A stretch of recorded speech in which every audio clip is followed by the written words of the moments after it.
Have you ever received feedback that felt discouraging? So have I.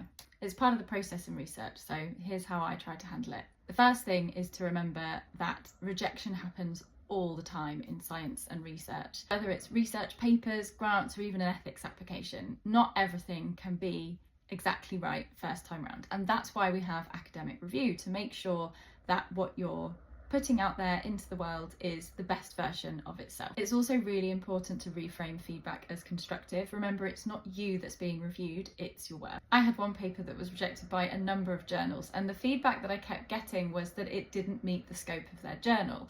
Didn't even make it to peer review. And I was really confused because I thought that my paper did meet the scope of their journal. So I realised if I'm getting that consistent feedback, I need to reframe the way that I'm writing about this piece of research that I did, because clearly what I'm thinking isn't being translated. I rewrote, reframed, and resubmitted to another journal, and now it's under review. Fingers crossed.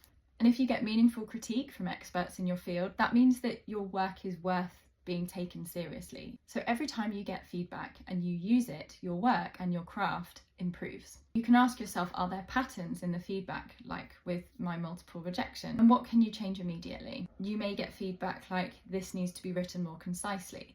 This is something that if you continue to work on it, becomes a habit and becomes part of your craft and your academic or your research or your scientific practice. If you're really invested in your work, it can be hard, but once you've taken some time to pause and reflect on what was said, you can address that feedback with renewed energy.